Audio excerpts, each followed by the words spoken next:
না সন্তান চেহারাটা মলিন করিয়া ওখান থেকে আমার মাদ্রাসার দিকে রওনা হইয়া গেল।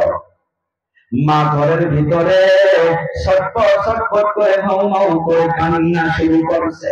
মা মুসাল্লা বিছাইয়া আল্লাহর দরবারে আসলটা তুলে ধরে আল্লাহর কাছে দোয়া করতেছে, গো আল্লাহ,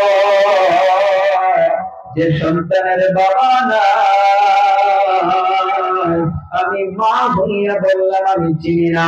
আল্লাহ, আমি কেন বললাম জানি?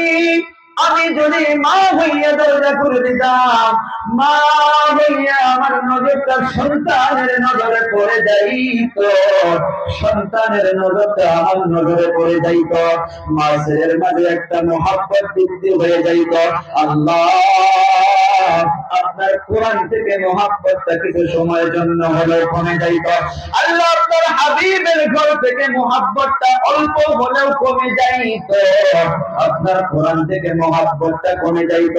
সেই জন্য আমি মা হইয়া এত বড় কষ্ট সহ্য করেছে। ও আল্লাহ,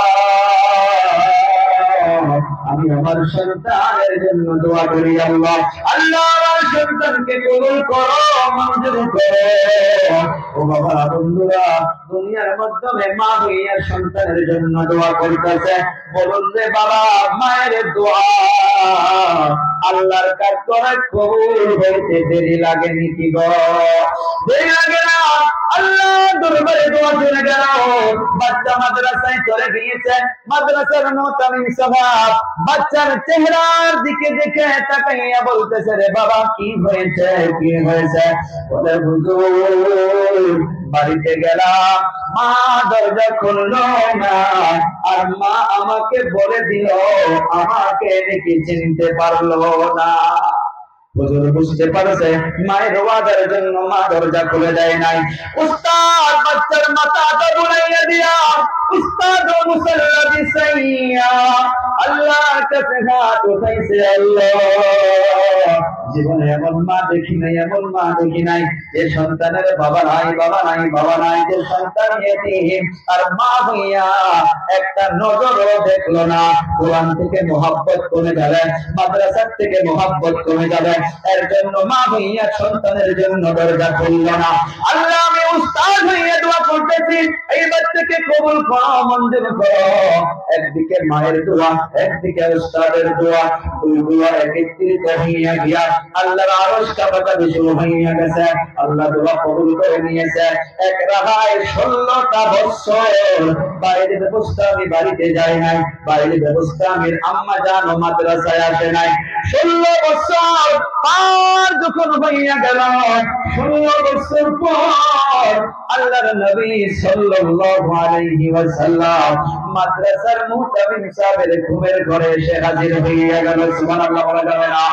ও মাদ্রাসার মুতামিম সাহেব, আপনার মাদ্রাসার মাধ্যমে বাইজিদ নামের একটা বাচ্চা আছে, ওই বাচ্চার তারবিয়াত মুকাম্মাল হইয়া গেছে, ওই বাচ্চাকে আর রাখা যাবে না, ওই বাচ্চাকে বিদায় করে দাও, তার জন্য উম্মত পিপাসা হইয়া আছে। এমন কিছু কথা বলার পর বাইজিদ বুস্তামির উস্তাদের ঘুম থেকে নবী চলে গেল।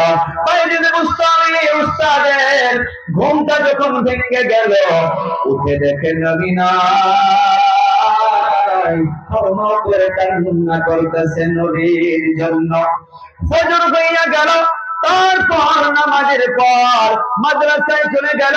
মাদ্রাসায় চলে যাওয়ার পর সব ছাত্রদেরকে জমা করেছে, সব উস্তাদদেরকে জমা করেছে। বাইরে ব্যবস্থা আমি এমন ভাবে উঁচাতে উপরে বসেছে, বাচ্চাগুলো নিচে আছে।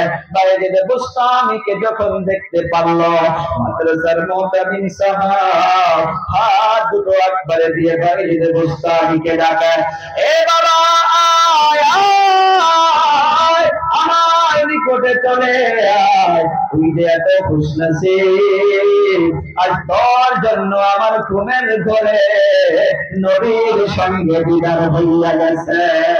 সুবহানাল্লাহ।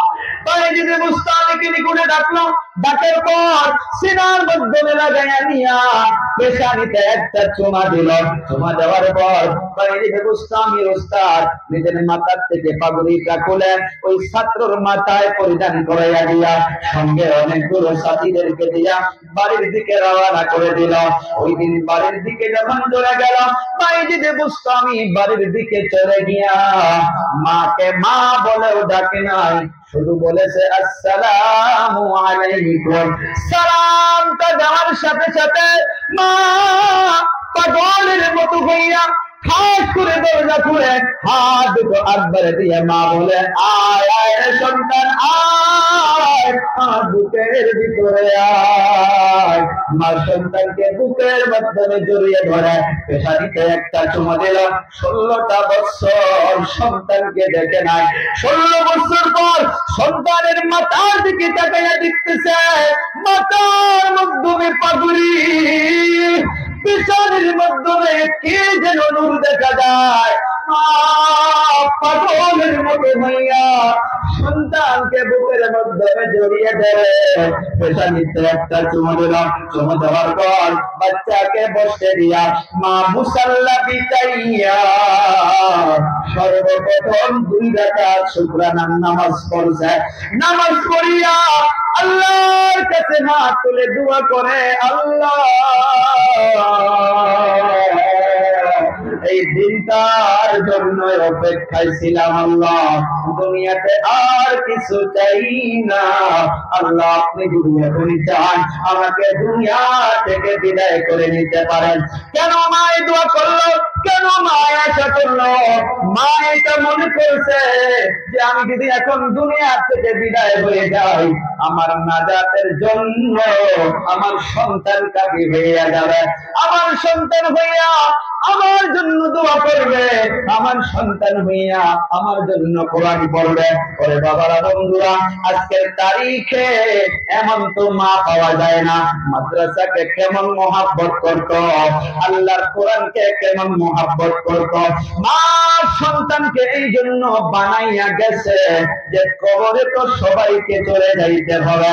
দুনিয়ার মাধ্যমে মা বাবা সন্তানকে যেমন ভালোবাসে রে বাবারা বন্ধুরা, দুনিয়াতে সন্তান যদি তার 100 ভাগের 1 ভাগ মা বাবাকে ভালোবাসত, ওই সন্তান কামিয়াব হয়ে যাইত।